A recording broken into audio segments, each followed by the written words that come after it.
स्वागत है दोस्तों आपका हमारे इस यूट्यूब चैनल पे। दोस्तों, इस वीडियो में आज हम जो महेश कुमार वर्णवाल का जो 67th बीपीएससी का प्रैक्टिस सेट उतारा गया है, उसका आज हम टेस्ट लेकर के आए हैं और ये फुल्ली जो है वो बिहार स्पेशल टेस्ट होगा। ठीक है, बिहार स्पेशल टेस्ट कहने का मतलब 1 से लेके 150 क्वेश्चन जो है वो पूरे तरह से बिहार स्पेशल टेस्ट ही होगा। और हम सभी जानते हैं कि बीपीएससी में जो बिहार से जो क्वेश्चन आते हैं वो लगभग 25 से 30 क्वेश्चन बिहार से संबंधित क्वेश्चन रहते हैं। तो अच्छी खासी संख्या में बिहार से प्रश्न पूछे जाते हैं। यही वजह है कि इसमें बिहार का सारा मतलब 150 क्वेश्चन लाया गया। तो बहुत ही इंपॉर्टेंट होने वाला है ये टेस्ट सीरीज और आप लोग जरूर देखिएगा। ठीक है, तो चलिए यहाँ पे पूरे 1 से लेकर 150 क्वेश्चन तक हम क्वेश्चन उसका आंसर एक्सप्लेनेशन के साथ इसमें डिस्कस करेंगे। तो इसे मैं जूम कर लेता हूँ ताकि आप लोग जब स्क्रीन पे देखें तो आसानी से इसे देख सकें। चलिए, पहला क्वेश्चन यहाँ पे बोल रहा है कि निम्नलिखित अभिलेखों में से किस अभिलेख में श्रीलंका के एक भिक्षु महामना द्वितीय का वर्णन मिलता है। तो पहला का इसका सही आंसर हो जाएगा ऑप्शन बी, बोध गया अभिलेख में। और इस अभिलेख में महामना द्वितीय द्वारा बोध गया के वर्जासन में एक प्रसाद बनवाने का वर्णन मिलता है। और रामपुरवा स्तंभ लेख जो कि पूर्वी चंपारण में है, मौर्यकालीन कला का एक उत्कृष्ट नमूना है। नेक्स्ट है ये क्वेश्चन नंबर 2 में दो बोल रहा है कि बिहार के निम्नलिखित स्थलों में से कौन से नौपाषाण कालीन स्थल हैं। तो दूसरा का यहाँ पे देखिए, यहाँ पे सभी हो जाएंगे तो ऑप्शन ई हो जाएगा।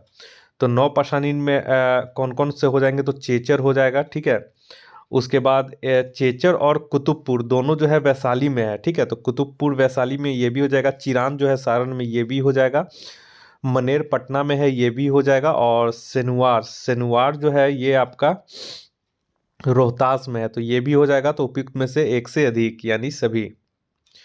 नेक्स्ट आइए क्वेश्चन नंबर 3 में बोल रहा है यहाँ पे कि प्रथम जैन संगीति जिसकी अध्यक्षता स्थूलभद्र ने की थी का आयोजन कहाँ हुआ था। तो तीसरा का इसका सही आंसर हो जाएगा ऑप्शन बी, पाटलिपुत्र में। ठीक है, और इस संगीति में जैन धर्म 2 संप्रदायों में विभक्त हो गया था, एक श्वेतांबर और दूसरा दिगंबर।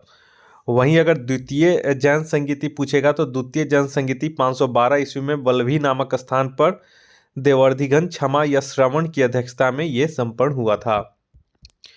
नेक्स्ट है ये चौथे नंबर क्वेश्चन में चौथा बोल रहा है सूची 1 शासनकाल और बौद्ध संगीति की अध्यक्षता को मिलान करना है। ठीक है, तो यहाँ पे देखिए मिला लीजिए, अजात शत्रु जो हो जाएगा हाँ, शासन किसके शासन काल में और अध्यक्षता। तो अजात शत्रु के शासनकाल में जो बौद्ध संगीति हुआ था उसकी अध्यक्षता कौन किए थे। तो यहाँ पे आप लोग देख लीजिए, महाकश्यप हो जाएगा, तो ए का 4 हो जाएगा। उसी तरह ये कालाशोक के समय जो अध्यक्षता किए थे बौद्ध संगीति का वो सुबुकामी थे, द्वितीय बौद्ध संगीति। तो यहाँ पे 3 हो जाएगा। उसी तरह अशोक के काल में आइए, अशोक के काल में मोगालीपुत्र 30 थे, तो अशोक का 2 हो जाएगा। और डी कनिष्क का आइए, तो कनिष्क का जो हो जाएगा वो चौथा हुआ था बौद्ध संगीति, आप लोग जानते ही होंगे। और वसुमित्र इसके अध्यक्ष थे और अशुघोष उपाध्यक्ष थे, तो वसुमित्र कहाँ हो गया, तो ये हो गया 1। ठीक है, तो इस तरह से 4 का यहाँ पे देख लीजिए, ऑप्शन सी हो जाएगा। नेक्स्ट आइए क्वेश्चन नंबर 5 में 5 में बोल रहा है कि किस महाजनपद के गणतांत्रिक व्यवस्था को विश्व का प्रथम गणतंत्र कहा जाता है। तो ये आप लोग जानते हैं, ऑप्शन डी वैशाली को। नेक्स्ट है ये 6 नंबर में 6 में बोल रहा है कि ऐतिहासिक स्रोतों के अनुसार मगध का प्रथम वंश कौन सा था। तो 6 का ये हो जाएगा ऑप्शन ए, हर्यक वंश था। और हर्यक वंश का संस्थापक बिंबिसार, इसी को श्रेणिक कहा जाता था। 7वां नंबर आइए, अशोक के किस अभिलेख में उसे प्रियदर्शी कहा गया है। तो ये बहुत इंपॉर्टेंट क्वेश्चन है, याद रखिएगा, ऑप्शन डी भाब्रू अभिलेख में। ठीक है, भाब्रू अभिलेख में उसे प्रियदर्शी कहा गया है और मास्की अभिलेख में उसे बुद्ध शाक्य कहा गया है। 8वां नंबर में आइए, बोला मिथिला का स्वर्ण युग किस वंश के शासनकाल को कहते हैं। तो 8वां का यहाँ पे सही हो जाएगा ऑप्शन बी, कर्नाट वंश के शासनकाल को मिथिला का स्वर्ण युग कहा जाता है। इसी काल में मैथिली कवि विद्यापति, कृति सिंह एवं शिव सिंह नान्यदेव के दरबार में ये सब रहते थे। और इन्होंने कृति सिंह का नाम पर इन सभी ने मिलके कृति सिंह के नाम पर कीर्ति लता नामक ग्रंथ की रचना किए थे। ठीक है। और याद रखिएगा कि पाल वंश के बाद कर्नाट वंश का ही स्थापना किया गया था, और कर्नाट वंश के जो संस्थापक थे वो नान्यदेव थे। और नान्यदेव के ही शासनकाल में कौन कौन रहते थे? तो मैथिली कवि विद्यापति, कृति सिंह और शिव सिंह, ये सब नान्यदेव के दरबार में रहा करते थे। 9 नंबर में आइए। 9 बोला कि बिहार में तुर्क सत्ता की स्थापना का श्रेय किस शासक को दिया जाता है? तो इसका सही आंसर हो जाएगा ऑप्शन सी, बख्तियार खिलजी, क्योंकि यहाँ पे बिहार लगा हुआ है। ठीक है, तो ये आप लोग याद रखिएगा। तो 9 का सी हो जाएगा बख्तियार खिलजी। और बख्तियार खिलजी जो था वो मोहम्मद गौरी के 3 सेनापतियों में से एक था। ठीक है, जिसे बिहार बंगाल अभियान के लिए नियुक्त किया गया था। और इसी ने सेन वंश के शासक लक्ष्मण सेन को हराकर बिहार में तुर्क सत्ता की स्थापना किया था। 10वें नंबर में आइए। अगर भाग्य ने मेरा साथ दिया और सौभाग्य मेरा मित्र रहा तो एक दिन मैं मुगलों को हिंदुस्तान से खदेड़ दूंगा, यह कथन किसका है? तो ये हो जाएगा ऑप्शन बी, शेरशाह सूरी का। और ये तब कहे थे जब वह मुगल सेना में थे तथा तभी चंदेरी युद्ध के समय उसने ऐसा कहा था। 11 नंबर है। निम्नलिखित में से कौन सा कथन यहाँ पे सत्य है बोला जा रहा है? ठीक है, तो 11 के यहाँ पे देख लीजिए। शेरशाह सूरी अकबर से भी अधिक रचनात्मक बुद्धि वाला और राष्ट्र निर्माता था, ये हम लोग सभी जानते हैं। तो शेरशाह सूरी ने अलाउद्दीन खिलजी के आधार पर सैनिक सुधार लागू किए, ये भी सही है। शेरशाह सूरी ने मोहम्मद बिन तुगलक के आधार पर लगान और मालगुजारी की व्यवस्था लागू की, ये भी सही है। शेरशाह सूरी ने फिरोज शाह तुगलक के आधार पर सार्वजनिक कार्य किए, ये भी सही है। और इधर देख लेते हैं, शेरशाह सूरी की आर्थिक नीति कश्मीर के सुल्तान जैनुल आबिदीन नीतियों पर आधारित थी, तो ये एक गलत है। ये आर्थिक नीति नहीं, धार्मिक नीति कश्मीर के सुल्तान जैनुल आबिदीन की नीतियों पर आधारित थी शेरशाह सूरी की। ठीक है, तो ये क्वेश्चन गलत है, लेकिन हमारा पूछा हुआ कि कौन सा कथन सही है, तो ए बी सी सही है, इसलिए उपयुक्त में से एक से अधिक सही है, उपयुक्त में से एक से अधिक। नेक्स्ट आइए 12 नंबर। यहाँ पे देखिए, मौर्यकालीन व्यापार से संबंधित निम्नलिखित करों को सुम्मिलित करे। तो देखिए, शुल्क जो था वो चुंगी कर था, तो ए का 2 हो जाएगा। वर्तनी जो था वो हो जाएगा सड़क कर, तो बी का 1 हो जाएगा। और गुल्म दे जो था वो हो जाएगा बटमार से रक्षा कर, तो ये हो जाएगा 4 का। और अतिवाहक जो हो जाएगा वो सवारी कर था, तो ये हो जाएगा डी का 3। ठीक है, तो इस तरह से इसका जो आंसर हो जाएगा वो हो जाएगा ऑप्शन सी। चलिए नेक्स्ट है ये 13 नंबर में। बुरा, वह मुगल सम्राट जिसका राज्याभिषेक बिहार में हुआ था, तो ये आप लोग को पता होगा। 13 का हो जाएगा आंसर डी, फर्रुखसियर का। ठीक है, नेक्स्ट आइए 14 में। 14 नंबर में निम्नलिखित में से कौन सुम्मिलित नहीं है? ठीक है, तो यहाँ पे देखिए, बैद्यनाथ धाम ये जो है ये आपका देवघर झारखंड में हो जाएगा। ठीक है, तो पहला तो सुम्मिलित नहीं। बोध गया मठ ये भी सही सुम्मिलित है। हरिहर नाथ मंदिर ये सारण सोनपुर में है। ठीक है, हरिहर नाथ मंदिर सोनपुर मेला जो लगता है ये हरिहर नाथ मंदिर के पास। ठीक है, और विष्णुपद मंदिर जो है वो गया में है, ये भी सही है।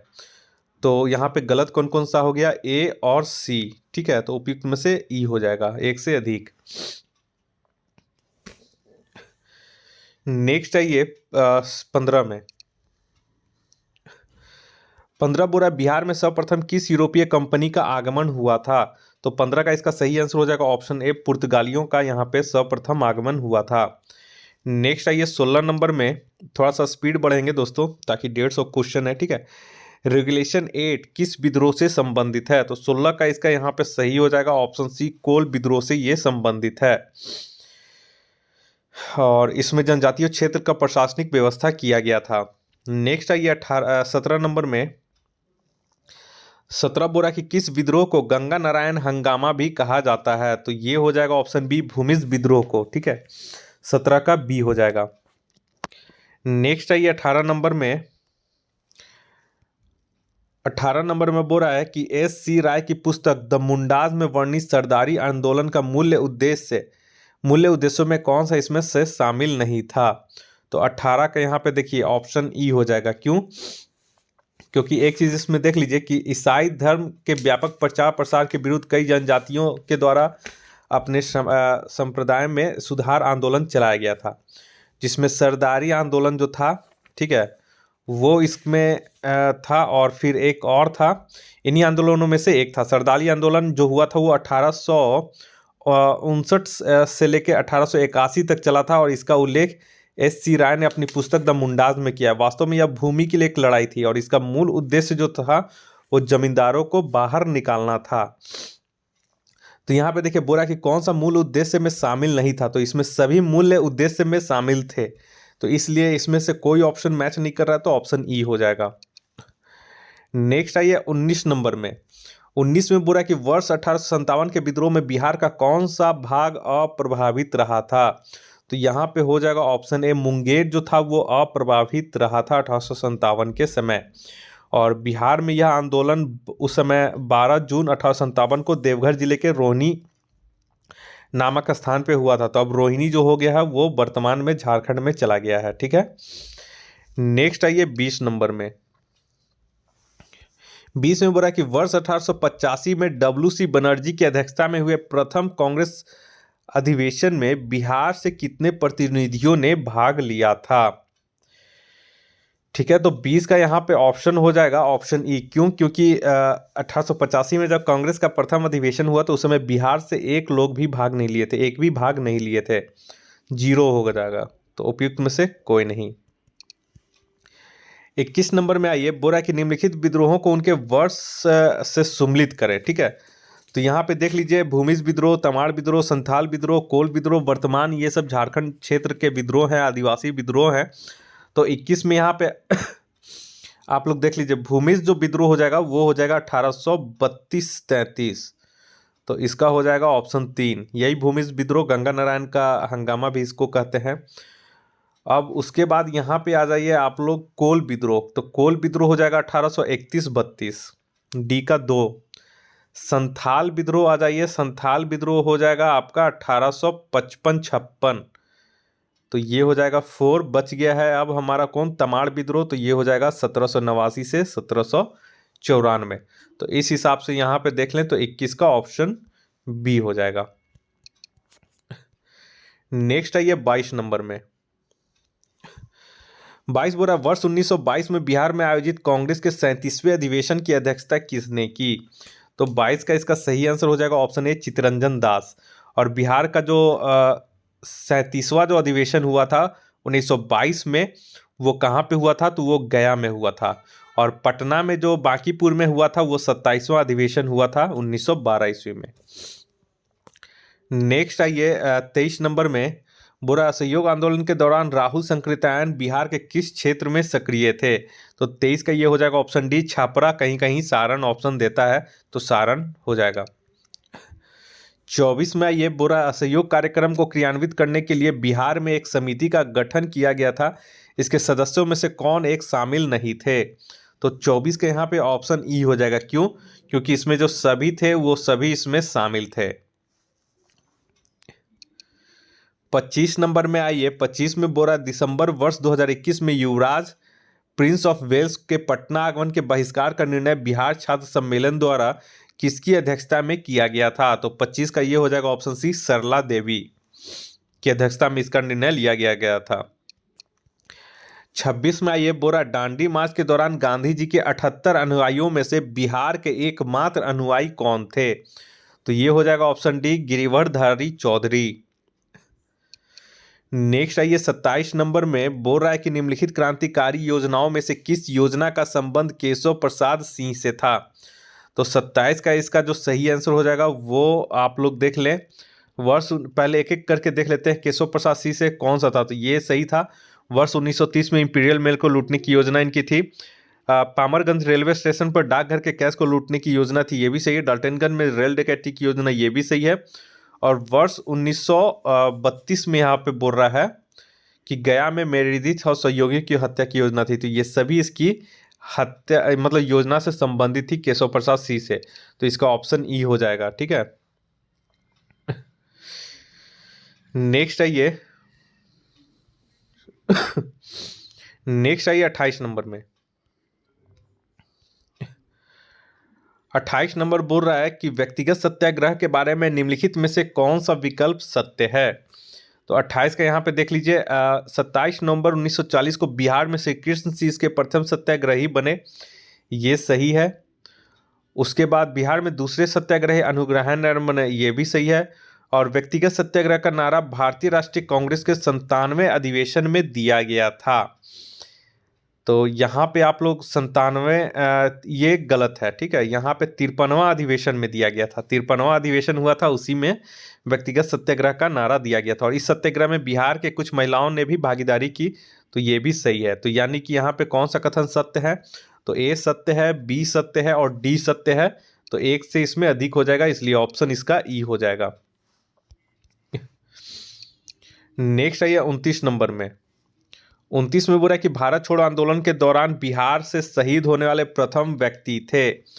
तो 29 का यहाँ पे इसका सही आंसर हो जाएगा ऑप्शन डी, रामानंद सी। देखिए 8 अगस्त 1942 को कांग्रेस के बंबई अधिवेशन में भारत छोड़ो आंदोलन प्रारंभ करने का प्रस्ताव पारित किया गया। और 11 अगस्त में हम लोग जानते हैं कि छात्रों का जो एक हुजूम था वो सचिवालय भवन पर झंडा फहराने का प्रयास किया गया था। और इसी में जो उस समय के कलेक्टर, पटना जिला के जो कलेक्टर WC आर्चर थे, उन्होंने गोली चलाने का आदेश दे दिया, जिसमें से सर्वप्रथम जो आंदोलनकारी थी जो शहीद हुए थे उनके गोली से, वैसे तो 7 लोग मरे थे। ठीक है, तो 7 लोग में जो पहली बार जो प्रथम बार जो सबसे पहले मरे थे वो रामानंद सी थे, तो इसीलिए उनको शहीद होने वाला प्रथम व्यक्ति कहा जाता है। 30 नंबर में आइए, बोल रहा भारत छोड़ो आंदोलन के दौरान जयप्रकाश नारायण को गिरफ्तार कर किस जेल में रखा गया था। तो 30 का यहाँ पे हो जाएगा ऑप्शन ए, हजारीबाग जेल, जो कि झारखंड में है। नेक्स्ट आइए 31 नंबर में, सर्वप्रथम पृथक बिहार की बात की गई थी, तो ये किस में की गई थी। तो यहाँ पे 31 का हो जाएगा ऑप्शन ए, मुर्द ए सुलेमान पत्रिका में। ठीक है, सर्वप्रथम ये 1876 में मुंगेर से प्रकाशित होता था, मुर्द ए सुलेमान पत्रिका। इसी में बिहार बिहारियों के लिए शीर्षक से पृथक बिहार की बात की गई थी। नेक्स्ट आइए 32 नंबर में। 32 में यहाँ पे सही कौन सा सही सुमलित नहीं है पूछ रहा है। ठीक है, तो देखिए सिमरिया मेला, ये जो बरौनी में है, ये सही है। बाबा ब्रह्मेश्वर नाथ का मेला 32 का यहाँ पे देख लीजिए ऑप्शन बक्सर, ये सही है। सौराठ मेला, तो सौराठ मेला जो हो जाएगा मधुबनी, ये भी सही है। और सबौर मेला, तो सबौर मेला भागलपुर, ये भी सही है। तो सभी सही हैं, तो ऑप्शन ई हो जाएगा। कौन सा बोल रहा है नहीं सुमलित है, तो ऑप्शन ई। 33 नंबर में आइए, बोल रहा है गाँव के शासन को स्वायत्त शासी पंचायतों के माध्यम से संचालित करने की व्यवस्था का सूत्रपात किसने किया था। तो 33 का यहाँ पे हो जाएगा ऑप्शन बी, मौर्यकालीन शासकों ने। 34 नंबर में आइए, बोल रहा है निम्नलिखित में से कौन सी एक पटना कलम की मुख्य विशेषता नहीं है। ठीक है, तो 34 का यहाँ पे डी हो जाएगा, पॉलिशदार रंगों का प्रयोग, ये एक मुख्य विशेषता नहीं है पटना कलम की। बाकी इसमें सभी विशेषताएं, तो 34 के डी हो जाएंगे। नेक्स्ट है ये 35 में बोल रहा है पटना शैली के अंतिम चित्रकार थे, तो 35 का यहाँ पे बी हो जाएगा, ईश्वरी प्रसाद वर्मा। ठीक है, पटना शैली या पटना कलम शैली इसी को बोलते हैं। नेक्स्ट है ये 36 नंबर में बोल रहा है निम्नलिखित कलाकारों में से कौन सा कलाकार मधुबनी पेंटिंग से संबंधित है। तो 36 के यहाँ पे देखिए, ये सभी लोग जो हैं वो मधुबनी पेंटिंग से संबंधित है, इसलिए ऑप्शन ई इसका सही हो जाएगा। 37 नंबर में आइए, सूची 1 को सूची 2 से मिलान करना है। ठीक है, तो देखिए यहाँ पे वनावर महोत्सव हो जाएगा आपका जहानाबाद, ये सही है। काकोलत महोत्सव, काकोलत आपका नवादा में हो जाएगा, ना कि भागलपुर। सॉरी, सूची 2 को मिलान करना है ना, तो 1 मिनट यहाँ पे हम लोग देख लेते हैं। वनावर महोत्सव 1 का हो जाएगा ऑप्शन 1 जहानाबाद, काकोलत का हो जाएगा बी का हो जाएगा 4 नवादा, और विक्रमशिला महोत्सव शिला महोत्सव भागलपुर में। ठीक है, तपोवन महोत्सव राजगीर में। तो इस हिसाब से इसका ऑप्शन 37 का ए हो जाएगा। नेक्स्ट आइए यहाँ पे 38।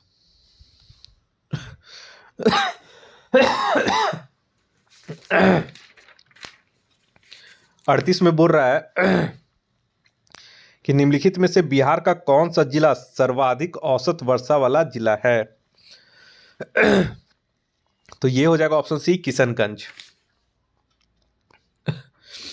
ठीक है, नेक्स्ट आइए 39 नंबर में, जो कि इंपॉर्टेंट है, याद रखिएगा। भारत वन स्थिति रिपोर्ट 2019 के अनुसार बिहार के भौगोलिक क्षेत्र में वनावरण का हिस्सा कितना है। तो 39 का यहाँ पे सही हो जाएगा ऑप्शन ए 7.76%।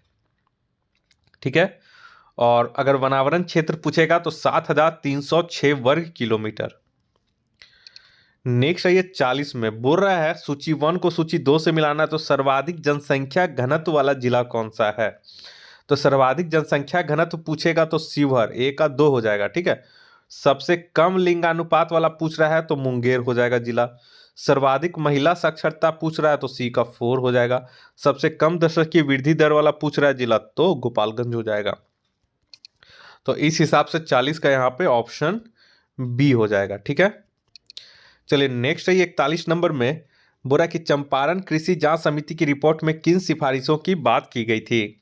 तो यहाँ पे देखिए, तीनकठिया प्रणाली को समाप्त कर दिया गया, सही है। नील उगाने के लिए समझौता स्वैच्छिक होना चाहिए था, ये भी सही है।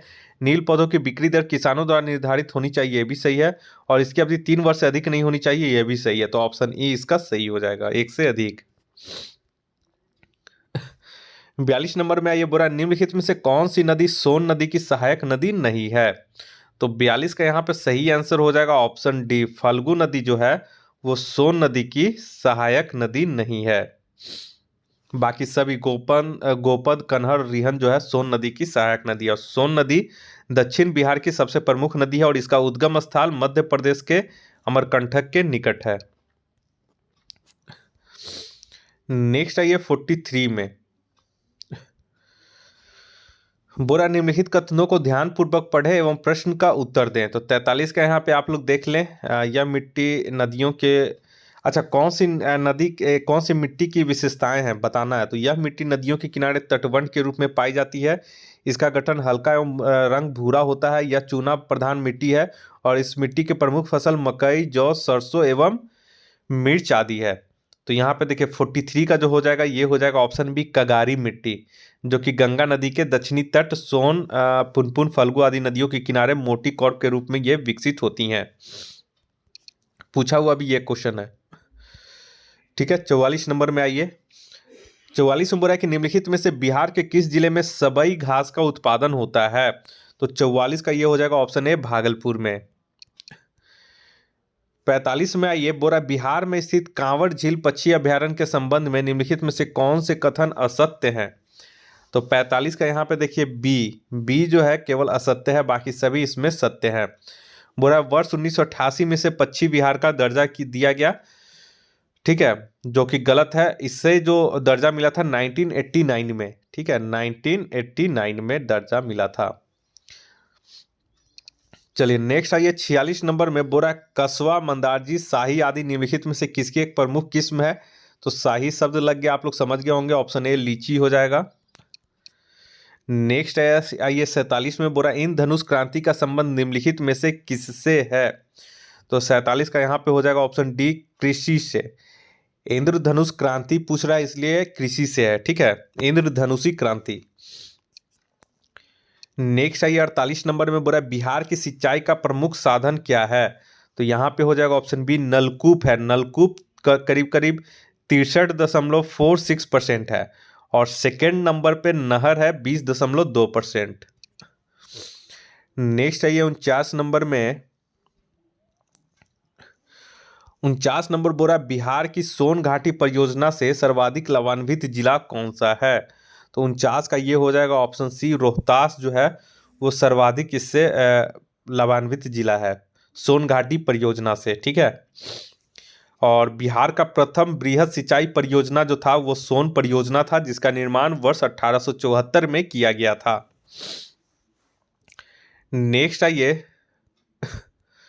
50 में, बोरा राज्य का सिल्क वस्त्र उत्पादन का महत्वपूर्ण केंद्र है। तो 50 का ये हो जाएगा ऑप्शन ए भागलपुर। यहाँ पे तसर रेशम का उत्पादन किया जाता है, तसर रेशम के लिए प्रसिद्ध है।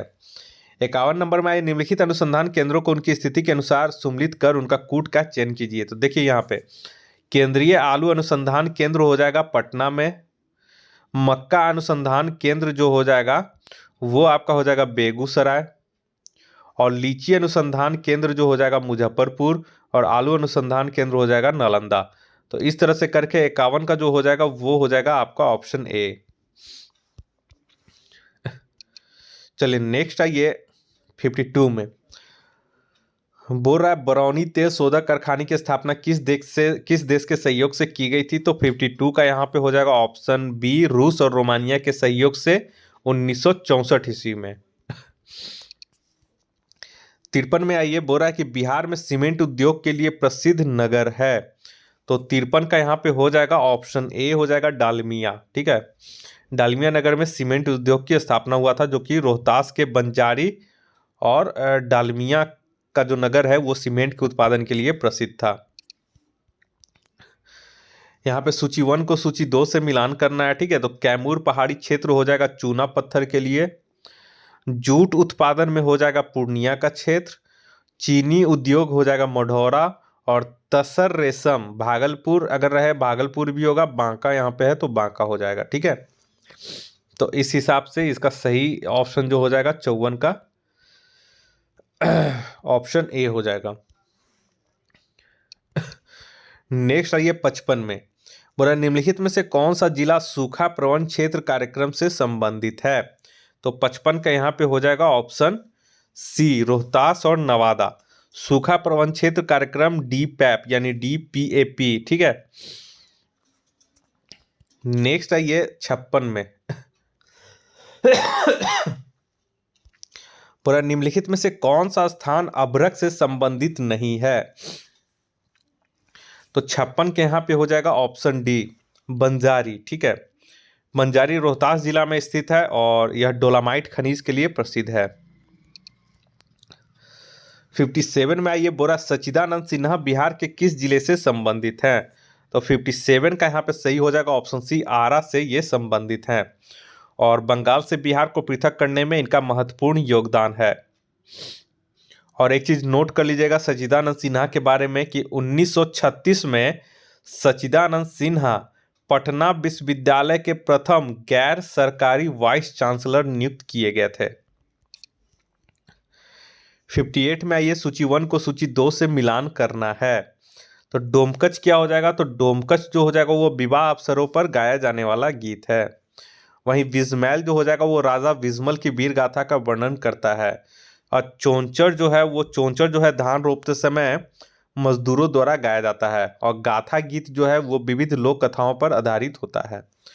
तो इस तरह से इसका जो सही ऑप्शन हो जाएगा 58 का वो हो जाएगा ऑप्शन बी। नेक्स्ट आइए 59 में, 59 बोरा निम्नलिखित कवियों में से किसका संबंध बिहार से है। तो 59 का यहाँ पे हो जाएगा ऑप्शन ए, रामधारी सिंह दिनकर का जन्म बेगूसराय जिले में हुआ था, और इनका जो रश्मि रथी, कुरुक्षेत्र, हिमालय, उर्वशी आदि इनकी प्रमुख कृति है। नेक्स्ट आइए 60 नंबर में, 60 में बोल रहा है कि फणीश्वर नाथ रेणु द्वारा कृत प्रसिद्ध आंचलिक उपन्यास मैला आंचल के कथानक में बिहार के किस जिले का वर्णन है। तो 60 का यहाँ पे सी हो जाएगा, पूर्णिया का यहाँ पे वर्णन है, और मैला आंचल का प्रकाशन वर्ष 1954 में हुआ था। 61 नंबर में आइए, बोला कि बिहार शिक्षा परियोजना परिषद की स्थापना कब की गई थी। तो 61 का हो जाएगा ऑप्शन डी, वर्ष 1991 ईस्वी में। और इसमें राज्य सरकार, केंद्र सरकार और यूनिसेफ का योगदान क्रमशः 1:2:3 में है। लेकिन वर्तमान में यहाँ पर शिक्षा पर अब खर्च जो है वो केंद्र और राज्य की हिस्सेदारी में क्रमशः 60:40 रेशियो में है। 62 नंबर में आइए, बोल रहा है बिहार विधान परिषद के बारे में निम्नलिखित कथनों में से कौन सा सही है। तो 62 के यहाँ पे देखिए ऑप्शन ई हो जाएगा। क्यों? क्योंकि देखिए बिहार में विधान परिषद का गठन 7 फरवरी 1921 को हुआ, जिसमें उड़ीसा एवं पश्चिम बंगाल भी सम्मिलित थे। तो ये यहाँ पे सही है। पहला इसमें ऑप्शन सही है। बोला वर्तमान में बिहार विधान परिषद में कुल सदस्यों की संख्या 75 है। ठीक है, तो ये भी सही है। उसके बाद बोला कि कुल सदस्यों का 1/6 भाग राज्यपाल द्वारा मनोनीत किए जाते हैं, ये भी सही है, यानी ए बी सी अभी तक सही है। नेक्स्ट आइए, बिहार विधान परिषद का सदस्य बनने के लिए राज्य का अस्थायी निवासी होना आवश्यक है। तो ये यहाँ पे विधान परिषद का बोल रहा है, ठीक है, तो ये यहाँ पे इसका भी सही है, तो ऑप्शन ई इसका सही हो जाएगा। उपयुक्त में से एक से अधिक सही है, क्योंकि option A B C D सभी सही है चारों। 63 में आइए, बोला निम्नलिखित मकबरों में से कौन सा मकबरा अपने स्थान से सुमलित नहीं है। तो यहाँ पे देख लीजिए 63 का जो हो जाएगा सी, शाह नफी का मकबरा जो है वो सुमलित नहीं है। बाकी इसमें सभी सही सुमलित है। नेक्स्ट आइए 64 नंबर में,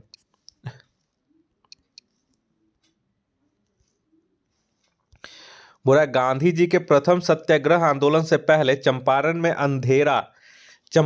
अंधेरा नामक लेख किसके द्वारा प्रकाशित किया गया था। तो ये याद रखिएगा, ये हो जाएगा ऑप्शन ए, गणेश शंकर विद्यार्थी के द्वारा अपने जो पत्रिका निकालते थे प्रताप, उसमें एक लेख लिखे थे चंपारण में अंधेरा नाम से। और जो इनको जो लिखने के लिए जो प्रेरित किए थे वो थे राजकुमार शुक्ल। और जब राजकुमार शुक्ल 1915 में करीब अपनी ये पीड़ा थी चंपारण में, उन्होंने गणेश शंकर विद्यार्थी को बताया और कहा कि अपने पत्रिका में इसे छापे। तब इन्होंने राजकुमार शुक्ल के आग्रह पर प्रताप में गणेश शंकर विद्यार्थी ने चंपारण में अंधेरा नामक लेख लिखा 4 जनवरी 1915 को। और यहीं पे गणेश जयशंकर विद्यार्थी ने राजकुमार शुक्ल को सलाह दिया कि वो गांधी जी से मिलकर इस बात को, चंपारण में जो अत्याचार किया जा रहा है उस बात को रखें गांधी जी के सामने। 65 नंबर आइए, बिहार में सवाना घास के मैदान पाए जाते हैं, तो कहाँ कहाँ पाए जाते हैं। तो 65 के यहाँ पे हो जाएगा ऑप्शन सी, पश्चिमी चंपारण के क्षेत्र में। जनरली पश्चिमी चंपारण और पूर्वी चंपारण के क्षेत्र में ये पाए जाते हैं, तो यहाँ पे ऑप्शन में केवल पश्चिमी चंपारण है, तो ऑप्शन सी इसका सही हो जाएगा। नेक्स्ट आइए 66 में, मैथिली भाषा को संविधान की 8वीं सूची में शामिल किया गया, तो ये हो जाएगा ऑप्शन बी, 92 संविधान संशोधन के द्वारा। ठीक है, और हाँ, तो 66 के यहाँ पे हो जाएगा ऑप्शन बी। अब यहाँ पे देखिए, नोट कर लीजिए कि मूल संविधान में केवल 14 भाषाएं थी, परंतु वर्तमान में 8 नई भाषाएं और जोड़ दी गई हैं, और इस प्रकार टोटल 22 भाषाएं हो गए हैं। ठीक है, अब इसमें आइए देखिए, सिंधी भाषा को 21वें संविधान संशोधन 1967 के द्वारा जोड़ा गया। और एक चीज ध्यान दीजिएगा, और कोंकणी, मणिपुर और नेपाली को 73वें संविधान संशोधन 1992 के द्वारा जोड़ा गया। और बोडो, डोंगरी, मैथिली और संथाली को 92वें संविधान संशोधन 2003 के द्वारा जोड़ा गया। 67 में आइए, निम्नलिखित में से बिहार का कौन सा जिला पश्चिम बंगाल से सीमा साझा नहीं करता है। तो 67 का यहाँ पे हो जाएगा ऑप्शन डी, भागलपुर। नेपाल, और अगर पूछेगा नेपाल से लगने वाले बिहार के जिले, तो नेपाल से लगने वाले बिहार के कुल 7 जिले हैं। ठीक है, चलिए 68 में आइए, 68 में मिलान करना है, तो यहाँ पे देखिए पैराइट जो हो जाएगा, वो पैराइट जो है वो रोहतास जिला हो जाएगा, तो पहला तो सही है, पहला ए का 1 हो जाएगा। मैग्नीज में आइए, मैग्नीज हो जाएगा गया, मुंगेर एवं पटना का क्षेत्र, तो बी का 3 हो जाएगा।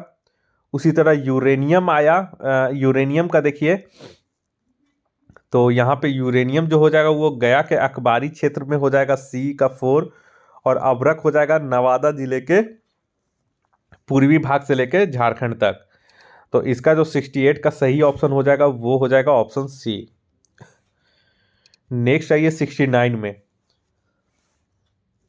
बुरा निम्नलिखित में से किस खनिज के संचित भंडार एवं उत्पादन में बिहार अग्रणी राज्य है।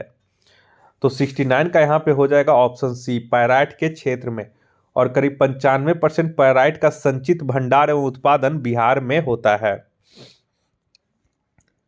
70 में आइए, बिहार का सर्वाधिक जूट उत्पादक वाला जिला कौन सा है? तो 70 का ये हो जाएगा ऑप्शन डी, पूर्णिया। और राज्य में पूछेगा तो राज्य में सेकंड स्थान पे आ जाता है, प्रथम स्थान पे पश्चिम बंगाल। नेक्स्ट आइए 71 में, बोरा बिहार आर्थिक सर्वेक्षण 2020-21 के अनुसार 2019-20 में वर्तमान मूल्य पर बिहार में प्रति व्यक्ति आय कितनी है? तो 71 का इसका सही हो जाएगा ऑप्शन ए, 50,735 रुपया। 72 में आइए, ग्रामीण क्षेत्रों में स्वच्छता में सुधार के लिए बिहार सरकार द्वारा निम्नलिखित योजनाओं में से कौन सी योजना चलाई जा रही है? तो 72 का यहाँ पे हो जाएगा ऑप्शन डी, लोहिया स्वच्छ बिहार अभियान। 73 में आइए, बोरा प्रति व्यक्ति सकल जिला घरेलू उत्पाद आंकड़ों के अनुसार जिला की रैंकिंग में बिहार के 3 सबसे समृद्ध जिले कौन से हैं? तो किसमें? तो जिला घरेलू उत्पाद आंकड़ों के अनुसार, प्रति व्यक्ति सकल जिला घरेलू उत्पाद के आंकड़ों के अनुसार, ठीक है। तो 73 में यहाँ पे जो हो जाएगा वो हो जाएगा ऑप्शन बी, पहले पटना, उसके बाद बेगूसराय, उसके बाद मुंगेर। 74 में बोला कि गंगा की निम्नलिखित सहायक नदियों में से कौन सी नदी इसके दाएं तट से यानी कि दक्षिण दिशा से आकर मिलती है? तो 74 कहाँ पे देखिए दक्षिण दिशा से बोल रहा है, ठीक है। तो यहाँ पे आपका गंगा नदी के बिहार के यहाँ पे, एक मिनट हम लोग देख लेते हैं, दक्षिण दिशा से आकर मिलती है, ठीक है। तो दक्षिण से यहाँ पे कमला नहीं है, बागमती, उत्तर से महानंदा, बलान। तो 74 के यहाँ पे ई हो जाएगा, क्यों? क्योंकि यहाँ पे देखिए बागमती, कमला, महानंदा, बलान, ये सभी जो हैं ये सभी उत्तर से आकर के मिलती हैं, ठीक है, ना कि दक्षिण से। तो ऑप्शन ई इसका हो जाएगा। चलिए 75 का यहाँ पे मिलान करना है, ठीक है। कॉलेज का नाम है और स्थापना वर्ष है। तो पटना विश्वविद्यालय की स्थापना कब किया गया था? तो ये 1917 ईस्वी में, ठीक है। तो यहाँ पे ए का जो हो जाएगा ऑप्शन 3 हो जाएगा। पटना मेडिकल कॉलेज यानी कि पीएमसीएच, तो पटना मेडिकल कॉलेज का स्थापना 1925 में किया गया था, तो बी का 1 हो जाएगा। फैकल्टी ऑफ एग्रीकल्चर इज इंजी पूसा, तो एग्रीकल्चर पूसा कहाँ पे किया गया था? तो सी का जो हो जाएगा इसका पूसा का जो स्थापना किया गया था, एक बार आप लोग Pusa 2000 Indian institute of technology Patna, इसकी स्थापना बिहार में, ये हो जाएगा ऐसे, देखिए यहाँ पे ऐसे ये 2008 हो जाएगा, ठीक है। 2000 इसका 8 हो जाएगा, इसका हम बताएंगे क्यों 2008 हो जाएगा। और फैकल्टी ऑफ एग्रीकल्चर, ये सॉरी एक मिनट, यहाँ पे मैं थोड़ा सा कंफ्यूज हो गया हूँ, एक मिनट मैं देख लेता हूँ। इसके पटना विश्वविद्यालय 1917, ये तो सही है। पटना मेडिकल कॉलेज पीएमसीएच, इसका स्थापना 1925 में की गई थी, ये भी 100% सही है। इसके बाद इंडियन इंस्टीट्यूट ऑफ टेक्नोलॉजी यानी कि आईआईटी पटना, तो IIT Indian institute of technology Patna, इसकी स्थापना 2008 में की गई थी, ठीक है। आईआईटी पटना की स्थापना 2008 में की गई थी। और एक्चुअली में क्या था कि पहले बिहार कॉलेज ऑफ इंजीनियरिंग था और 1886 में था, और इसी के स्थान पे 2008 में इसी को इंडियन इंस्टीट्यूट ऑफ टेक्नोलॉजी का दर्जा मिल गया, यानी कि आईआईटी पटना का दर्जा इसे मिल गया। अब आइए यहाँ पे, तो बच गया अब कौन? Faculty of agriculture engineering Pusa, इसकी स्थापना आपका 1905 में हुआ था, तो सी का 4 हो जाएगा। तो इस हिसाब से इसका जो मैच हो जाएगा वो ऑप्शन सी हो जाएगा, ठीक है। 3 1 4 2। नेक्स्ट आइए 76 नंबर में। 76 में बोल रहा है कि निम्नलिखित कथनों में से कौन सा एक कथन सही नहीं है? तो 76 के यहाँ पे हम लोग देख लेते हैं। 76 का जो सही नहीं है वो ऑप्शन डी सही नहीं है। बिहार का सबसे दक्षिणी जिला जो है वो जो हो जाएगा वो गया हो जाएगा, ठीक है। बांका नहीं होगा, ये गया हो जाएगा सबसे दक्षिणी जिला, बाकी सभी इसमें सही है। नेक्स्ट आइए 77 में, बोला कि निम्नलिखित में से कौन सा विकल्प शिवालिक पर्वतीय प्रदेश का भाग नहीं है? तो 77 का यहाँ पे हो जाएगा ऑप्शन ए, गिरियक पहाड़ी का क्षेत्र जो है वो शिवालिक पर्वतीय प्रदेश का भाग नहीं है। नेक्स्ट आइए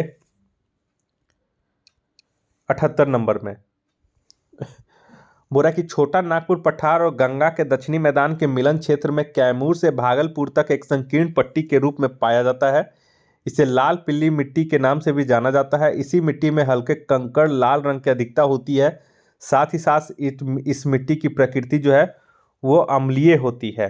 तो ये किस मिट्टी के बारे में कहा गया है? तो 78 का जो इसका आंसर हो जाएगा ऑप्शन सी हो जाएगा, बलथर मिट्टी।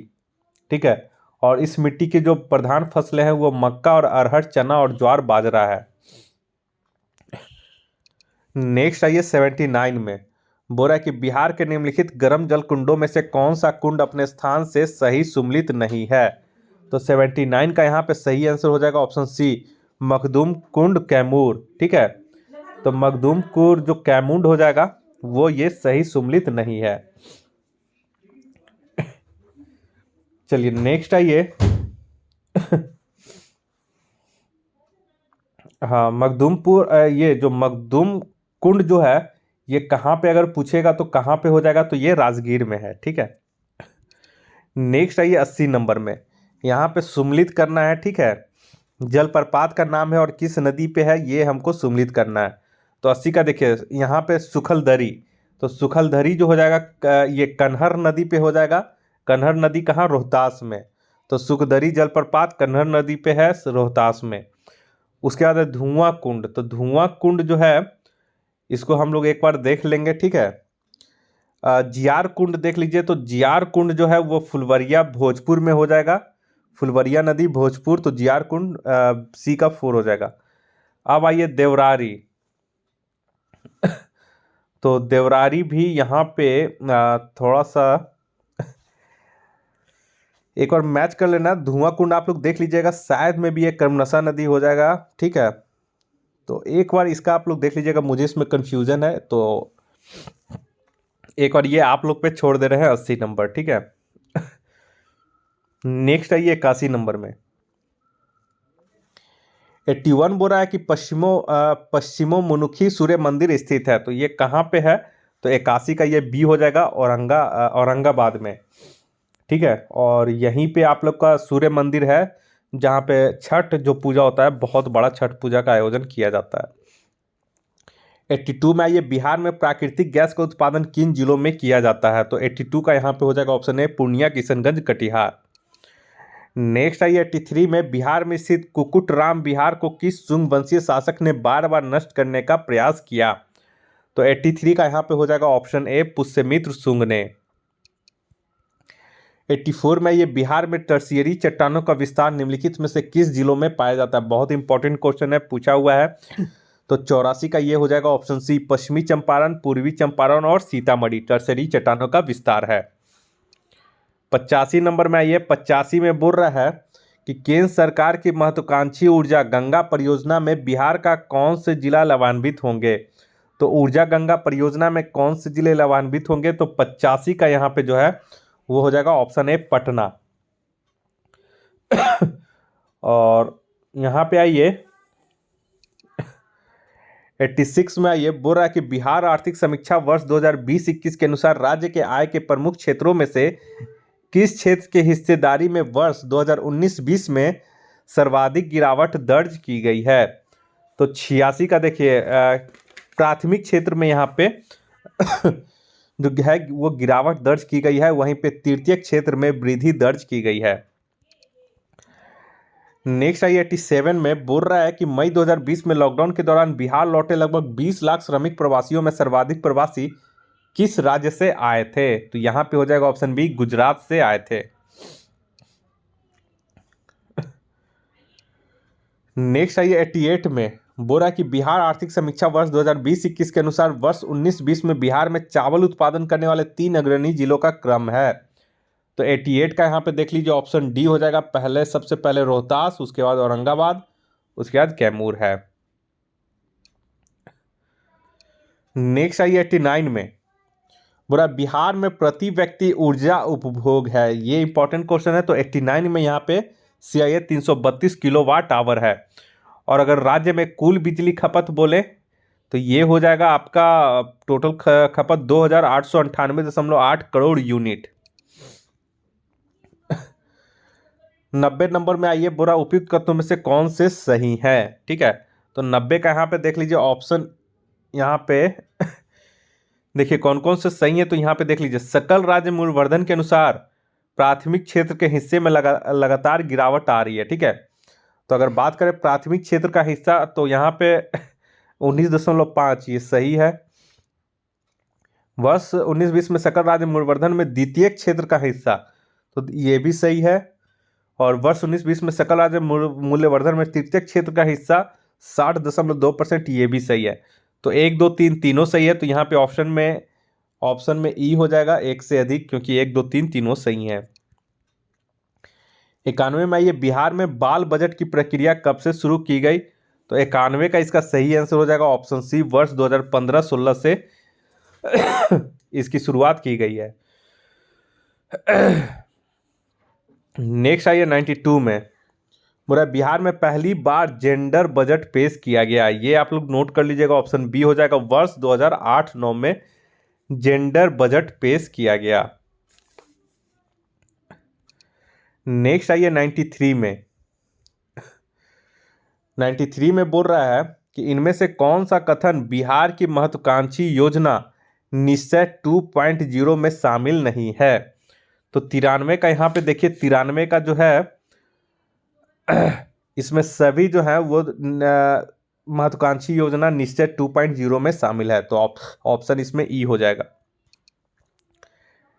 94 में आइए, बिहार में निर्वाचित होने वाले सदस्यों की संख्या में निम्नलिखित में से कौन से सम्मिलित हैं। कौन सा सम्मिलित है। तो 94 का यहाँ पे देख लीजिए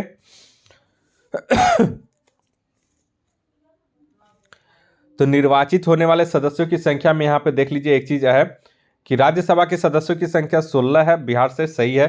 लोकसभा में 40 है, सही है। विधानसभा में 243 है, सही है। विधान परिषद में 75 है, सही है। तो ऑप्शन ई इसका सही हो जाएगा। 95 में आइए, बिहार में होने वाला जयपाल सिंह कप किस खेल से संबंधित है। तो जयपाल सिंह कप 95 का ऑप्शन ए हो जाएगा, हॉकी।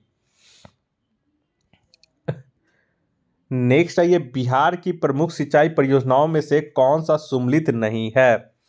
तो 96 का देखिए, आप लोग को सोन घाटी परियोजना बताए थे रोहतास, ये सही सम्मिलित है। बागमती परियोजना, ठीक है, बागमती परियोजना सीतामढ़ी, ये भी सही है। तेउर नहर परियोजना, ये जो हो जाएगा पूर्वी चंपारण, सही है। और सकरी नहर परियोजना, ये गया और मुंगेर हो जाएगा। ठीक है, तो ऑप्शन डी यहाँ पे यही जो है सही सम्मिलित नहीं है, सकरी नहर परियोजना। ठीक है, गया और मुंगेर हो जाएगा।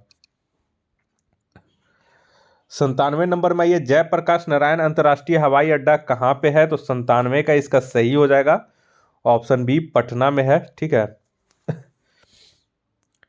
नेक्स्ट आइए 98 नंबर में, यहाँ पे मिलान करना है। नगर दिया गया है, किस नदी के किनारे है वो दिया गया है। ठीक है, तो यहाँ पे आइए गंडक मुजफ्फरपुर आइए। ठीक है, तो मुजफ्फरपुर हो जाएगा बूढ़ी गंडक, 1 का 2 हो जाएगा। छपरा जो है आपका, छपरा वो हो जाएगा गंगा। गया जो हो जाएगा फल्गु नदी, और दरभंगा जो हो जाएगा वो बागमती नदी के किनारे। और सीतामढ़ी भी जो है वो बागमती नदी के किनारे है। ठीक है, तो इस हिसाब से 98 का जो सही ऑप्शन हो जाएगा वो हो जाएगा ऑप्शन सी। नेक्स्ट आइए 99 नंबर में,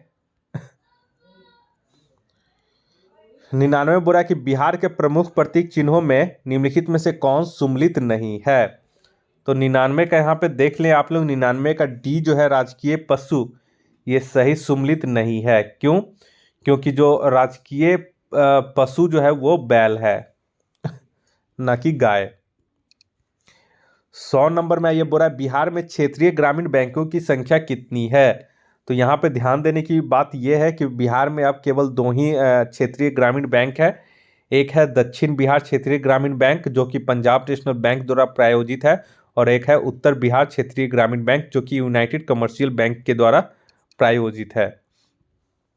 101 में ये देश के साथ साथ बिहार में भी रोजगार एवं बेरोजगारी के अनुमान के लिए निम्नलिखित में से कौन सी विधि का प्रयोग किया जाता है। तो 101 का इसका सही आंसर हो जाएगा ऑप्शन ए, चालू दैनिक स्थिति का प्रयोग किया जाता है। नेक्स्ट आइए 102 में बोला, वर्तमान में बिहार में कुल कितने नगर निगमों की संख्या है। तो 102 का ये हो जाएगा ऑप्शन डी, टोटल 17 नगर निगम है। एक बार आप और लेटेस्ट डेट के अनुसार इसको भी चेक कर लीजिएगा, ठीक है। नेक्स्ट है 103 में पटना प्रमंडल के अंतर्गत इनमें से कौन सा जिला नहीं आता है। तो 103 का देखिए कुल जो प्रमंडल है वो 9 प्रमंडल है बिहार में, और पटना प्रमंडल के अंतर्गत कुल 6 जिले आते हैं, जो कि पटना, नालंदा, ठीक है, रोहतास, भभुआ, भोजपुर है और बक्सर है, ठीक है। जहानाबाद ये मगध प्रमंडल में आता है, तो ऑप्शन सी इसका सही हो जाएगा। 104 में ये बिहार मानवाधिकार आयोग का गठन कब किया गया, इंपॉर्टेंट क्वेश्चन है। तो 104 का ये हो जाएगा ऑप्शन बी, वर्ष 2000 में, यानी 3 जनवरी वर्ष 2000 को इसकी स्थापना किया गया, ठीक है। और 26 जून 2008 को इसका पुनर्गठन किया गया था। और वर्तमान में इसमें अब 3 सदस्य हो गए हैं, और इसका जो कार्यकाल होता है इसके अध्यक्ष और सदस्यों का, वो 3 वर्ष या 70 वर्ष, जो भी पहले हो। ने और प्रथम जो बिहार मानवाधिकार आयोग के जो प्रथम अध्यक्ष बने थे वो एस.एन. झा थे। नेक्स्ट आइए 105 में, बोरा बिहार लोक सेवा आयोग के सदस्य का कार्यकाल कितना होता है।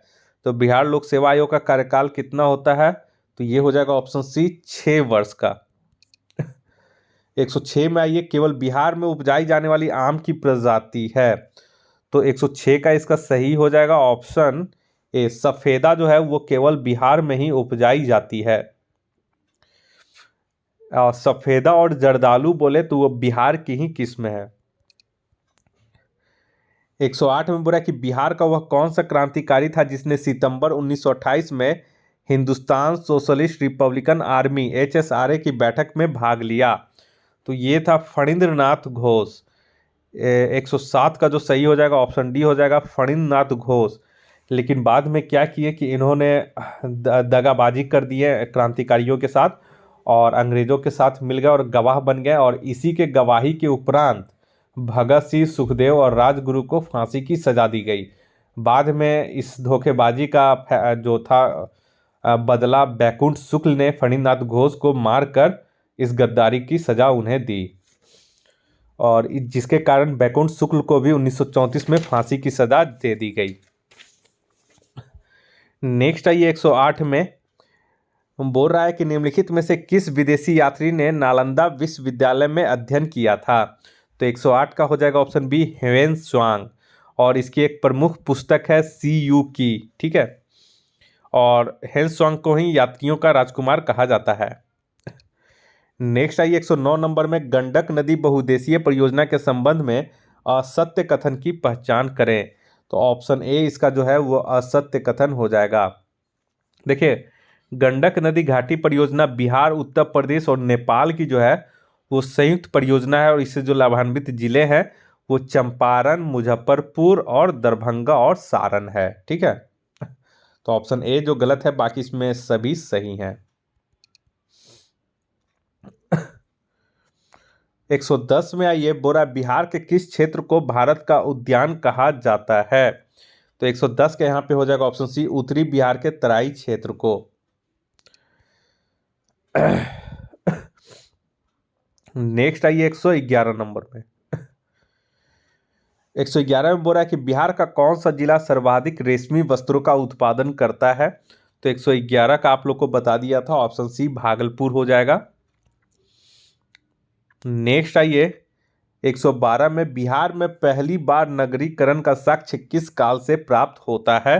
तो 112 का यहाँ पे हो जाएगा ऑप्शन डी, लौह काल से, जो कि उत्तर वैदिक युग का ही काल है। 113 में आइए, अशोक के किस अभिलेख में उसे बुद्ध शाक्य कहा गया है। तो यहाँ पे मास्की अभिलेख हो जाएगा, ठीक है। और भाबरू अभिलेख में इसे प्रियदर्शी कहा गया है। नेक्स्ट आइए 114 नंबर में, मिलान करना है यहाँ पे, मौर्यकालीन प्रशासन से संबंधित निम्नलिखित अधिकारियों को उनके पद से सुम्मिलित करें। तो राजकीय भूमि का अधिकारी, राजकीय भूमि का अधिकारी को सीताध्यक्ष कहा जाता था, ए का 2 हो जाएगा। टकसाल अधिकारी, ठीक है, टकसाल जो अधिकारी था वो लक्षणाध्यक्ष उसको कहा जाता था, तो बी का 4 हो जाएगा। और धम्म प्रसार अधिकारी, तो धम्म प्रसार अधिकारी नाम से ही यहाँ पे हो जाएगा, धम्म महामात्य कहलाता था। और राजा का निजी सचिव प्रतिवेदक कहलाता था। तो इस हिसाब से 114 को जो यहाँ पे सही ऑप्शन जो हो जाएगा ऑप्शन डी हो जाएगा।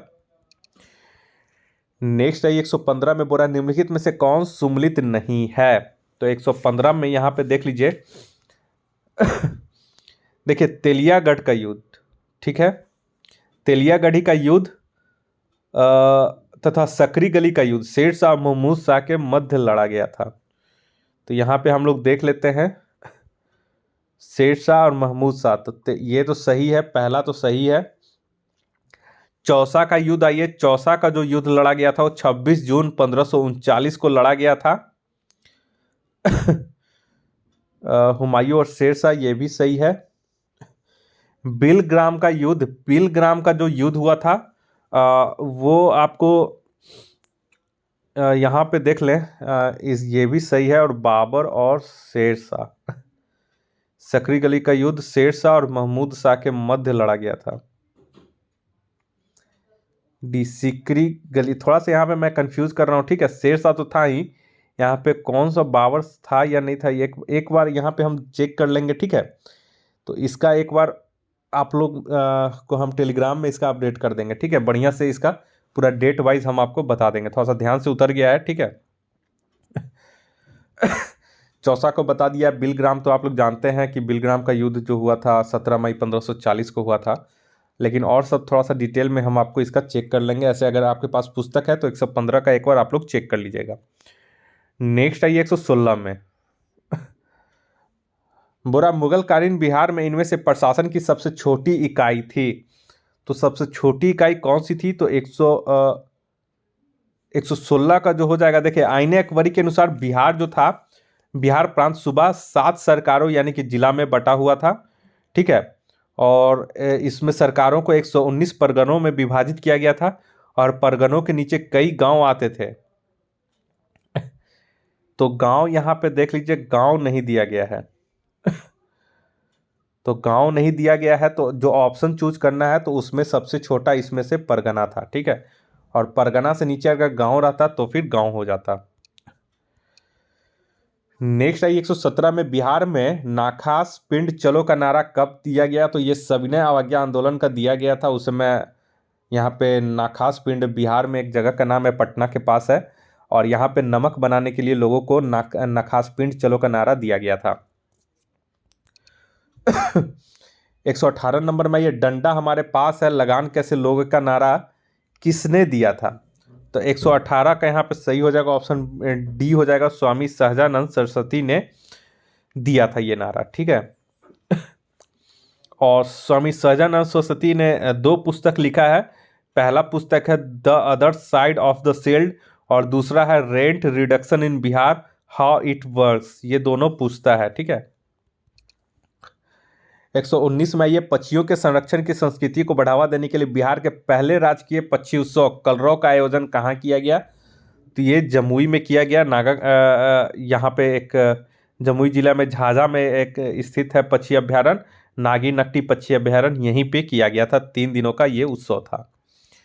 120 में ये बिहार में सर्वाधिक अनुसूचित जाति जनसंख्या वाला जिला है, तो 120 का ये हो जाएगा ऑप्शन सी गया। नेक्स्ट आइए 121 में बिहार में 10 लाख या उससे अधिक मिलियन प्लस नगरीय संकुलन नगर जनसंख्या वाले कुल कितने नगर हैं? तो ऐसे हो जाएगा ऑप्शन बी केवल एक, और वो है पटना। 122 में ये बोल रहा है यह बिहार के मुस्लिम समाज का प्रसिद्ध लोक नृत्य है जिसे मुहर्रम के अवसर पर सामूहिक रूप से किया जाता है। इसमें शोक गीतों के साथ नृत्य द्वारा अपने दुखों को व्यक्त किया जाता है। तो 122 के यहाँ पे हो जाएगा ऑप्शन सी झरनी नृत्य। नेक्स्ट आइए 123 में, यहाँ पे मिलान करना है, ठीक है, कौन सा झील किस जिले में है? तो देखिए उदयपुर झील दिया गया है। तो उदयपुर झील अगर पूछेगा तो ये हो जाएगा कटिहार में और कुशेश्वर स्थान झील, तो कुशेश्वर स्थान तो दरभंगा हो जाएगा, तो डी का हो जाएगा 5। और बरैला आ जाइए तो बरैला झील जो हो जाएगा वो बरैला वैशाली हो जाएगा, सी का 4। उसके बाद अब आइए यहाँ पे घोगा चाप झील है और आपका यहाँ पे भरथुआ चौर है, तो भरथुआ चौर हो जाएगा यहाँ पे मुजफ्फरपुर, ई का हो जाएगा 1। और घोगा चाप झील का हो जाएगा पश्चिम चंपारण। तो इस हिसाब से 123 का जो सही कूट हो जाएगा वो हो जाएगा ऑप्शन बी। नेक्स्ट आइए 124 में। 124 में बोल रहा है कांटी बिजली उत्पादन निगम लिमिटेड स्थित है। तो 124 का ये कांटी बिजली उत्पादन निगम लिमिटेड एनटीपीसी और बिहार सरकार का संयुक्त उद्यम है जो कि मुजफ्फरपुर में है। तो ऑप्शन ए इसका सही हो जाएगा। नेक्स्ट आइए 125 में वर्ष 1935 के अधिनियम के अनुसार बिहार विधानसभा का प्रथम चुनाव कब हुआ था। तो 125 का इसका सही आंसर हो जाएगा ऑप्शन बी, वर्ष 1937 में। 126 में ये भारत के संविधान सभा के लिए बिहार से कुल कितने सदस्य चुने गए थे। तो 126 का ये हो जाएगा ऑप्शन सी, 39 सदस्य चुने गए थे। याद रखिएगा, इंपॉर्टेंट है। नेक्स्ट आइए 127 में। बोरा सचिन नाथ सन्याल ने पटना में अनुशीलन समिति का एक शाखा का स्थापना कब किए थे। तो ये हो जाएगा ऑप्शन सी, वर्ष 1913 ईस्वी में। नेक्स्ट आइए 128 में। बोरा बिहार के लिए विधान परिषद का गठन कब किया गया। विधान परिषद बोल रहा है तो 128 का यहाँ पे हो जाएगा ऑप्शन डी, 28 मार्च 1936 ईस्वी को। नेक्स्ट आइए 129 में। संजय गांधी जैविक उद्यान, जिसको चिड़ियाघर कहा जाता है, कहाँ पे है। तो ये पटना में है और गेंडा प्रजनन केंद्र के लिए ये प्रसिद्धि का कारण बना हुआ है। तो 129 का यहाँ पे ऑप्शन बी हो जाएगा। 140 में ये फेल्सपार खनिज बिहार के किस जिले में पाए जाते हैं। तो 130 का ये हो जाएगा ऑप्शन डी, मुंगेर। जमुई और मुंगेर के जिले में पाया जाता है और इनका प्रयोग जो है वो कृत्रिम दांत के निर्माण तथा विद्युत प्रतिरोधी उपकरणों के निर्माण के लिए इसका उपयोग किया जाता है। नेक्स्ट आइए 131 में। बोरा बिहार की जलवायु को प्रभावित करने वाले कारक हैं। तो यहाँ पे जो सभी जो दिया गया है ये सभी इसके कारक हैं। तो ऑप्शन ई इसका हो जाएगा सही, एक से अधिक। 132 आइए। कनिंघम का बिहार के पुरातत्व खोजों में योगदान रहा है। तो 132 का यहाँ पे सभी इनको खोजों से संबंधित, कनिंघम के खोजों से सभी ये संबंधित हैं। तो ऑप्शन ई हो जाएगा उपयुक्त में से एक से अधिक। 133 में ये प्राचीन बिहार के इतिहास की जानकारी मिलती है। तो प्राचीन बिहार के इतिहास की जो जानकारी मिलती है वो आपका हो जाएगा अथर्ववेद और ऋग्वेद से। तो अथर्ववेद यहाँ पे दिया गया है तो इसलिए अथर्ववेद हो जाएगा। क्यों? क्योंकि देखिए अथर्ववेद में इस क्षेत्र के निवासियों के लिए व्रात्य शब्द का प्रयोग किया गया है और ऋग्वेद में कीकट शब्द का प्रयोग किया गया है बिहार के लिए। 134 में आइए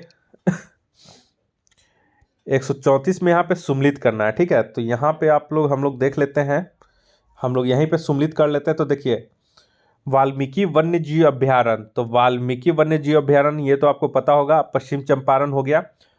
वहीं आइए अब गौतम बुद्ध वन्य जीव अभ्यारण्य हो जाएगा, गौतम बुद्ध के नाम से है तो गया हो जाएगा, बी का 2 हो जाएगा। रजौली वन्य जीव अभ्यारण्य, तो रजौली वन्य जीव अभ्यारण्य नवादा हो जाएगा। और भीम बांध वन्य जीव अभ्यारण्य जो है वो मुंगेर हो जाएगा। तो आमने सामने यहाँ पे सही है, ठीक है। तो ऑप्शन इसका जो सही हो जाएगा वो 134 का ऑप्शन ए हो जाएगा। नेक्स्ट आइए 135 में।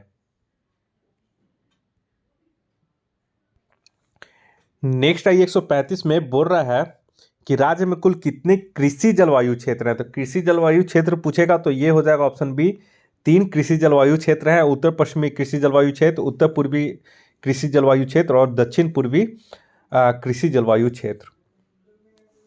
136 में ये बिहार के किस जिले में सर्वाधिक वनाच्छादन है। तो सर्वाधिक वनाच्छादन वाला क्षेत्र कौन सा है। तो 136 का ऑप्शन डी हो जाएगा, कैमूर। और सबसे कम यानी 0% पूछेगा तो जहानाबाद हो जाएगा। नेक्स्ट है 137 में बड़ैला सलीम अली पक्षी अभ्यारण्य स्थित कहाँ है। तो 137 का ये याद रखिए, अगला एग्जाम में यही पूछने वाला है। तो बड़ैला झील सलीम अली पक्षी अभ्यारण्य जो है वो हो जाएगा वैशाली में। ऑप्शन सी इसका सही हो जाएगा। नेक्स्ट 138 में भगवान बुद्ध के जीवन एवं उनकी शिक्षाओं से संबंधित चित्रकला क्या कहलाती है। तो ऑप्शन डी हो जाएगा, थांका चित्रकला। नेक्स्ट है 139 में। बोरा निम्नलिखित में से किस मिट्टी को बल सुंदरी मिट्टी के नाम से भी जाना जाता है। बहुत इंपॉर्टेंट क्वेश्चन है, पूछा हुआ क्वेश्चन है, तो 139 का यहाँ पे हो जाएगा ऑप्शन ए बांगर मिट्टी। इसी को पुरानी जलोढ़ मिट्टी भी कहते हैं। नेक्स्ट आइए 140 में। बोला निम्नलिखित में से बिहार के किस कृषि उत्पाद को जीआई टैग प्राप्त हुआ है? तो 140 का यहाँ पे सही हो जाएगा ऑप्शन ई। क्यों? क्योंकि देखिए यहाँ पे भागलपुर के जर्दालू आम को मिला गया है, ठीक है, मगही पान को दिया गया है, शाही लीची को दिया गया है, और यहाँ पे एक चौसा आम है, ठीक है, जर्दालू आम को तो दिया गया है, कतरनी चावल को दिया गया है, मगही पान को दिया गया है, शाही लीची को जीआई टैग दिया गया है। तो ए बी डी हो जाएगा, ठीक है, उपयुक्त में से एक से अधिक, ठीक है। नेक्स्ट आइए 141 में। बोला यह बिहार का एक महिला प्रधान नाट्य कला है जो पुरुषों की अनुपस्थिति में घर व आस पड़ोस की महिलाओं द्वारा आयोजित किया जाता है। इसका आयोजन विवाह के दिन वर पक्ष के घर होता है और इस नाट्य का कोई विषय वस्तु नहीं होता। इस नाट्य में अश्लीलता का आधिक्य होता है। उपयुक्त कथनों में से किस लोक नाट्य के बारे में ये कहा गया है? तो 141 का यहाँ पे ऑप्शन डी हो जाएगा, डोमकच लोक नाट्य। 42 में ये बिहार के पटना से हिंदी समाचार पत्र बिहार बंधु का प्रकाशन कब शुरू हुआ? तो 142 का यहाँ पे हो जाएगा ऑप्शन ए वर्ष 1874 ईस्वी में, ठीक है। और बिहार के प्रथम अंग्रेजी समाचार पत्र पूछेगा तो बिहार का प्रथम अंग्रेजी समाचार पत्र द बिहार हेराल्ड का प्रकाशन वर्ष 1875 से गुरु प्रसाद सेन के द्वारा किया गया था। 143 में ये भारतीय पुरातत्व सर्वेक्षण द्वारा बिहार में सुरक्षित घोषित स्मारकों को उनके स्थान से सुम्मिलित करें। चलिए, सप्त गुफा समूह जो कि बराबर नागार्जुनी पहाड़ी है, ये जहानाबाद के पास है। अब आइए नेक्स्ट, पतालपुरी गुफा जिसको कि पंतर घंटा पहाड़ी पर है, ये भागलपुर में है, तो बी का 3 हो जाएगा। केसरिया बौद्ध स्तूप, ठीक है, तो केसरिया बौद्ध स्तूप हो जाएगा पूर्वी चंपारण। याद रखिएगा, केसरिया बौद्ध स्तूप पूर्वी चंपारण, और बख्तियार खां की मजार जो हो जाएगा वो भभुआ हो जाएगा। तो 143 का जो इसका सही सुमेलन हो जाएगा वो हो जाएगा ऑप्शन डी। नेक्स्ट आइए 144 में, बोल रहा है कि बिहार के निम्नलिखित पुस्तकालयों में से कौन सी सही सुमेलित नहीं है? तो 144 का यहाँ पे ऑप्शन ई हो जाएगा। क्यों? क्योंकि देखिए, भगवान पुस्तकालय भागलपुर में है, श्री नंदन पुस्तकालय जो है वो आपका छपरा में सही है, खुदाबख्श लाइब्रेरी पटना में है, और ग्रेट पब्लिक लाइब्रेरी, ठीक है, द ग्रेट ये भी आपका द ग्रेट पब्लिक लाइब्रेरी कौन सा सुमेलित नहीं है, ठीक है, तो ये भी ग्रेट पब्लिक लाइब्रेरी भी पटना में है। तो सभी सही सुमेलित है, तो पूछा नहीं है, तो उपयुक्त में से कोई नहीं हो जाएगा, ऑप्शन ई। नेक्स्ट आई 145 में बोल रहा है कि राज्य में पहली बार काले अमरूद का उत्पादन किस जिले से शुरू किया गया? तो ये हो जाएगा ऑप्शन ए भागलपुर से। 146 में आइए, बिहार परिषद को समाप्त कर प्रांतीय सभा का गठन किस एक्ट के माध्यम से किया गया? इंपॉर्टेंट क्वेश्चन है, इसे आप लोग याद रखिएगा बहुत। इसका हो जाएगा ऑप्शन ए रेगुलेटिंग एक्ट 1773 के माध्यम से बिहार परिषद को समाप्त कर प्रांतीय सभा का गठन किया गया। नेक्स्ट आइए 147 में, इमदाद अली खां द्वारा स्थापित बिहार साइंटिफिक सोसाइटी की स्थापना कब की गई? 147 भी बहुत इंपॉर्टेंट है, ऑप्शन बी हो जाएगा वर्ष 1872 ईस्वी में।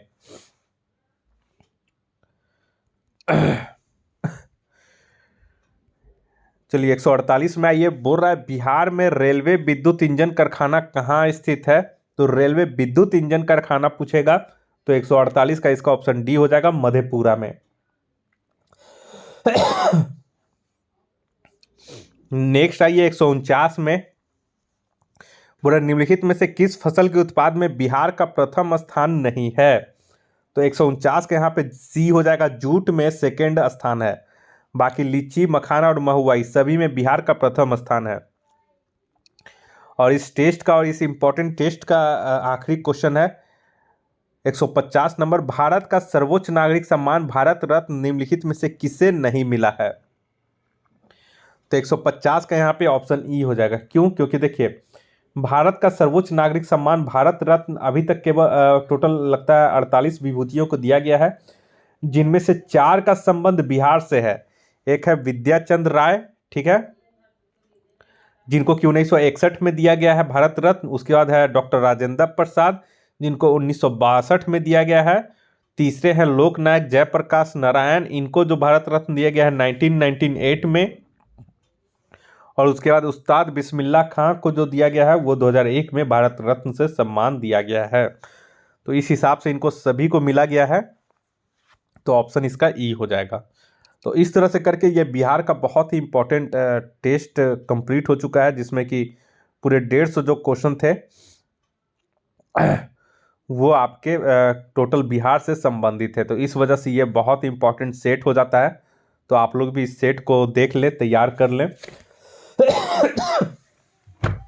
और अगर एक जैसा कि आप जानते हैं कि 1000 व्यूज़ हो जाता है तो उसके बाद इसका जो क्वेश्चन पेपर है वो मैं अपने टेलीग्राम चैनल confusion9.2.11 पे सेंड कर देता हूं, ताकि आप लोग पहले टेस्ट दे दें, उसके बाद फिर अपना आंसर की मिला लें। और बहुत सारे लोग क्या है कि समय कम रहता है तो बहुत सारे सेट भी मारते हैं, तो यूट्यूब के माध्यम से ही डायरेक्ट एक बार रिवीजन कर लेते हैं। तो जिनको रिवीजन केवल करना है वो केवल वीडियो के माध्यम से ही देखकर रिवीजन कर सकते हैं। और आप लोग को ये अच्छा लगा होगा, उम्मीद करते हैं इस तरह से और भी मैं वीडियो अपलोड करूँ विभिन्न पब्लिकेशन का, जो बेहतर जो लगे टेस्ट सीरीज वो मैं आप लोग के सामने लेकर के आऊँ। और करेंट अफेयर्स बिहार से संबंधित और कुछ अन्य तथ्य भी आप लोग के सामने मैं लेकर के आऊँ जो एग्ज़ाम में ज़्यादा पूछे जाते हैं।